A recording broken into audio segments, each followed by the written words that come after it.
The test is in 4 parts: Part 1, Part 2, Part 3, and Part 4. Now look at Part 1. Part 1. First, you have some time to look at questions 1 to 6.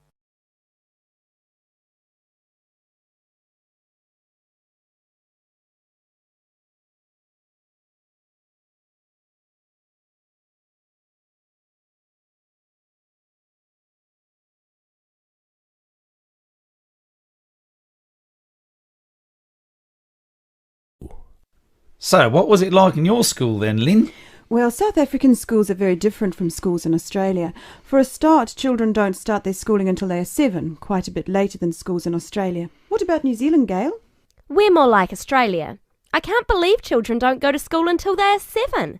When do the parents get any free time? Well, there's still the availability of kindergartens or play schools. It's just that formal education doesn't start until later. I don't think it's such a good idea for children to have to be too academic at such a young age. They should be able to just enjoy themselves. Well, yeah, but the first school children go to isn't really very academic. It's just an opportunity for children to learn a few basic social skills by playing and learning with other children. Yes, I'd agree with that. I guess being so close, Australian and New Zealand schools must be similar then.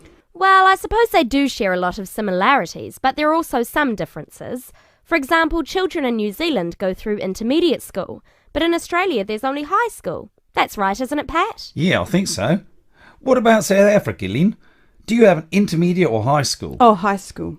And now the difference between Australian and New Zealand education is that although both countries have state schools and private schools, our private schools are very often run by religious groups, whereas New Zealand schools are secular. That's not true. There are quite a few religious schools in New Zealand. Oh, OK, maybe we are similar. Only a few South African schools have any religious connection, so I guess we're different. Most people go to state schools. Pat, is it true that some people from your country don't have to go to school at all? Well, that's partly true. Because of the geography of Australia, there are a lot of children who do not have access to schools, at least on a regular basis.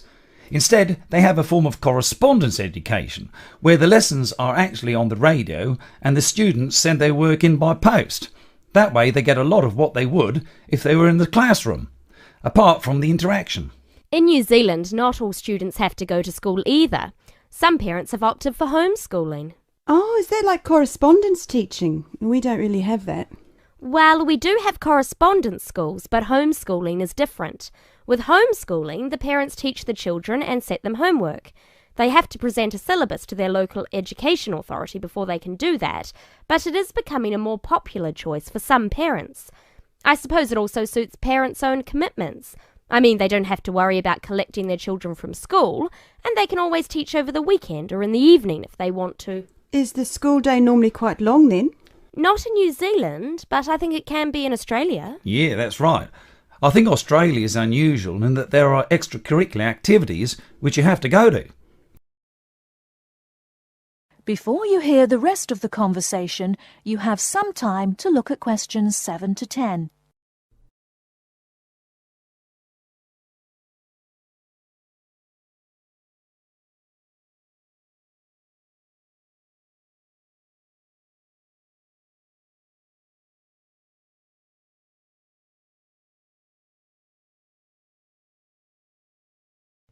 Now listen and answer questions 7 to 10.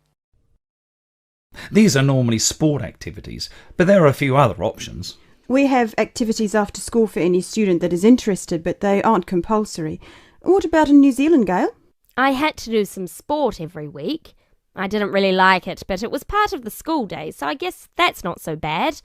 Anyway, I spent 2 years at boarding school, so things were a little different. Boarding school? What was that like? Well, the thing I remember most about it was the strict dress code. There were restrictions on everything. You had to wear a school uniform almost all of the time, and it had to be cleaned and ironed. The length of your skirt had to be no less than 1 inch above your knees when kneeling down. Sometimes we used to go out on school trips or just at weekends with a few friends, but whenever we were outside the school we had to wear a hat. There was one teacher who always used to give me extra homework because my socks weren't pulled up, and that was in the school late in the evening. I suppose it wasn't that bad, but at the time it felt like a prison. I kept getting into trouble for something. Most of the time I forgot something. normally my school badge. We had to wear that all the time, in the school and out, because it had our house colours on it. Wow, that doesn't sound like much fun. No, but it was a good education, I suppose. That is the end of part 1. You now have half a minute to check your answers.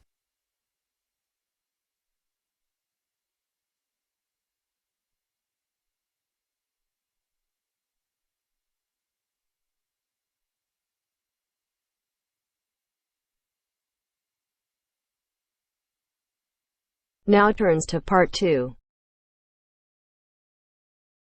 Part 2. You will hear a student, Alex, asking his tutor for advice about essay writing. First, you have some time to look at questions 11 to 17.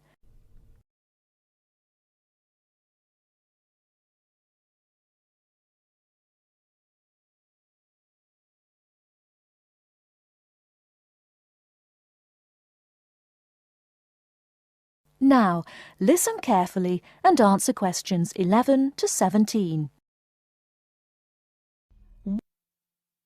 Hi, Alex. Come in. I gather you wanted some help with writing essays. Yes, I'm finding this first term difficult, and I'm worried about the assignments we have to do for January. Well, let me see if I can help. You shouldn't panic about it, because essay writing is a very straightforward process, really. What it involves is organising the information that you want to include. You shouldn't have more than you can easily manage within the word count.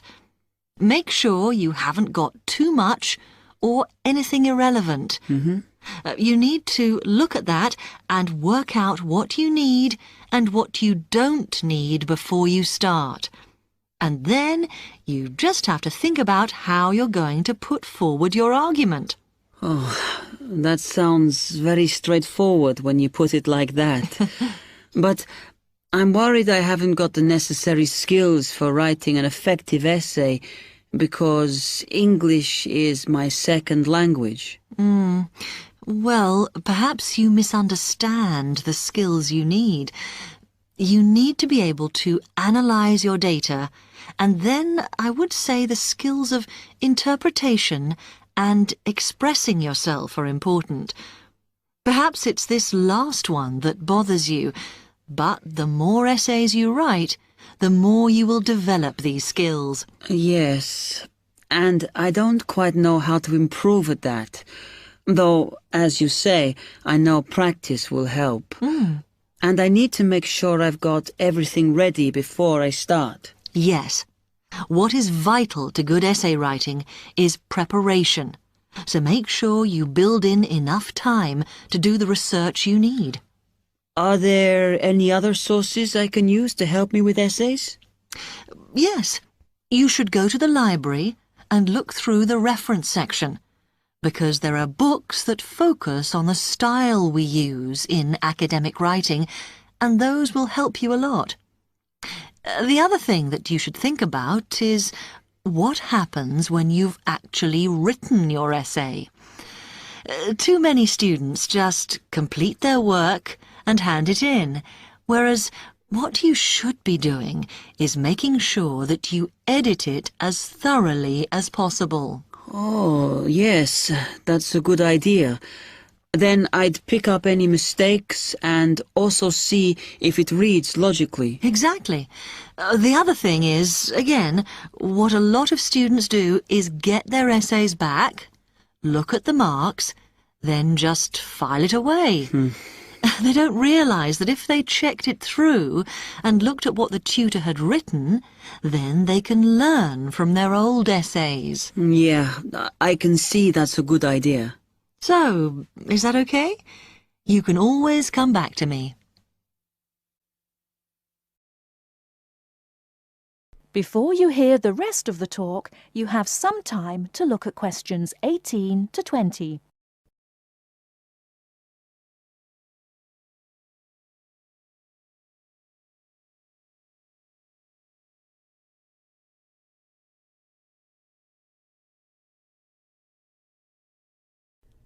Now listen and answer questions 18 to 20.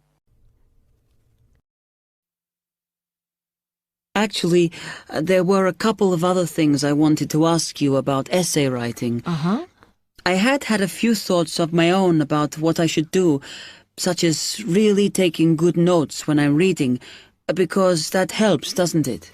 I think it improves your knowledge rather than your actual writing. But one tip I can give you is to try and not read too much. Otherwise, you end up including irrelevant material in your essay. Remember to stay on task. Yes. Sometimes I have problems interpreting the questions correctly, or the whole question seems overwhelming to me. What I try to do is highlight the key parts and divide it into smaller chunks so I can manage it. Well, you might find it useful to break it down even further by making sure you understand all the words perfectly before you start. Things like assess or comment and such like. Yes, I see. Sometimes, after an objective analysis, the question actually asks you for a subjective opinion. But you must remember to support your arguments if that's the case. One final comment I can make is about using your own words. You must try to do this as far as possible. You're expected to summarize what you've read, not just string together a list of quotations. In fact, you shouldn't have too many. Just use them where it's really important. Okay, thanks. Do you read other students' essays when you've finished? No. Why? Is that a good idea? Well, you can confuse each other, so I'd advise against it. But it's up to you. Okay. Thanks very much for your time.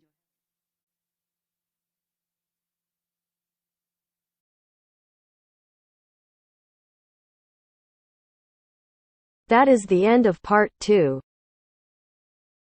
You now have half a minute to check your answers.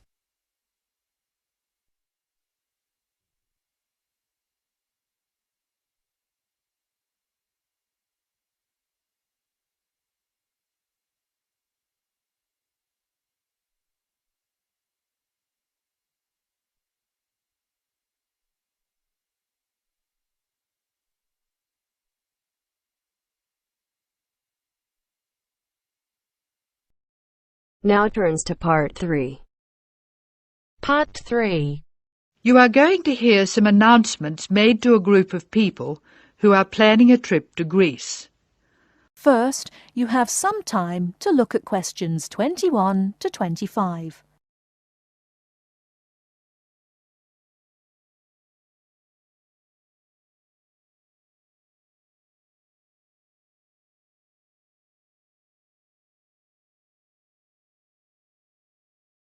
Now listen carefully and answer questions 21 to 25. Good morning, everyone. I'm getting very excited about this trip to Greece, and I'm sure you are too. As you know, we didn't have all the details at our last meeting, but I can give them to you now. We'll leave London Gatwick Airport on British Airways next Wednesday. Please be sure to be at the airport by 6:30. I know it's early, but our departure time is 8:25 a.m. We're quite a large group and we don't want to have any hassles. Please be sure to have all your travel documents ready. We'll arrive in Athens at 2:25 in the afternoon and there'll be a vehicle there to meet us. It'll be a full-sized coach so everyone can travel together. We'll spend 3 full days in our hotel in Athens, although we're only being charged for 2 nights accommodation, which is good news. The second day we'll go to the National Archaeological Museum to see the enormous collection of ancient Greek works of art, antiques, statues, a brilliant display. We'll eat out at a typical Greek restaurant on Thursday night. It's going to be a very busy time in Athens. Friday morning and afternoon we'll visit historic sites, but we have nothing planned for the rest of the day. On Saturday we're off to the islands. the Greek islands of ancient myth and modern romance. Now the big news. At first we thought we'd take the ferry, but we've been very lucky to secure a sailing boat, which is big enough for all of us. I'm really excited about this part of the trip because we'll see the islands to the best advantage and we'll be able to cruise around and sleep on board. We'll get off at different islands and for one part of the trip we'll have people playing Greek traditional music actually on board with us. Now I'll pass out a brochure with all the details. First, you have some time to look at questions.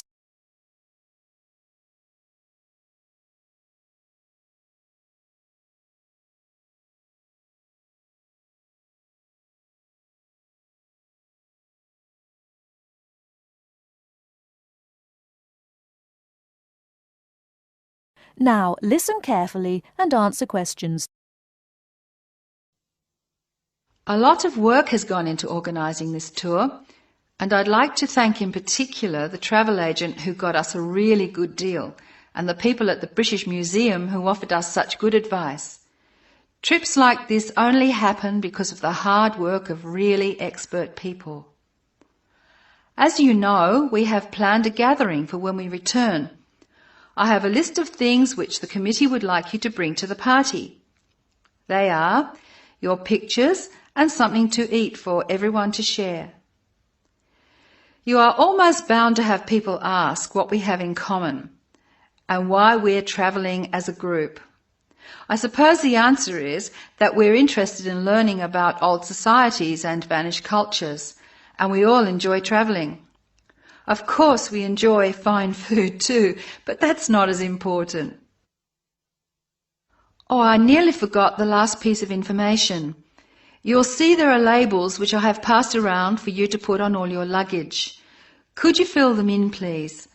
On the top line, please write Greek tour, and on the lower line, write in block letters, I mean uppercase, the letters AA and the number 3. That's AA3. We need to have these labels clearly displayed to help the baggage handlers keep our luggage together on the different parts of our trip, so please don't take them off. That is the end of part 3. You now have half a minute to check your answers.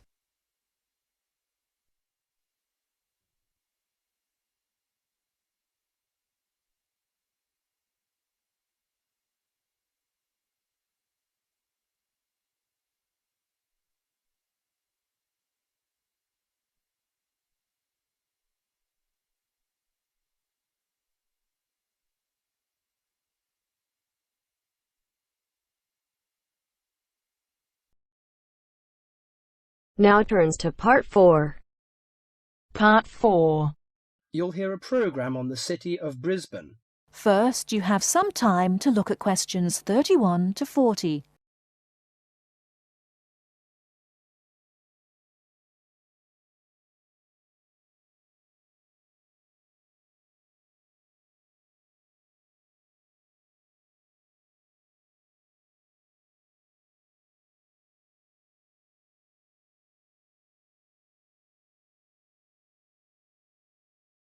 Now, listen carefully and answer questions 31 to 40. Today in our Around the World programme, Mr. White is going to recommend a charming city to you, Brisbane. Good morning, ladies and gentlemen. Have you ever been to Brisbane? Well, if you are looking for a mild climate, a relaxed atmosphere, and a lot of culture, Brisbane might be the place for you. Its sunny cafes and offshore islands attract surfers and sun lovers, but it is also the arts capital of Queensland, with many museums and art galleries. This thriving artistic setting mixes well with Brisbane's beach town atmosphere. Together these two qualities make Brisbane a very desirable place to live. No wonder since 1980 over 500,000 Australians have moved here. Brisbane is now Australia's third largest city. English settlers living in Australia established Brisbane in 1842. At that time, more than 100,000 Aboriginal Australians were living in Queensland. As the settlers discovered Queensland's resources, more and more of them moved in. Regretfully, the settlers drove the Aboriginal Australians from their lands. By 1859, Brisbane had grown into a prosperous city. In 1988, the world watched as Brisbane hosted the World Expo. This international fair showcased new technology, but it also showed off the city of Brisbane to the world. Brisbane also hosts a wide range of events year-round.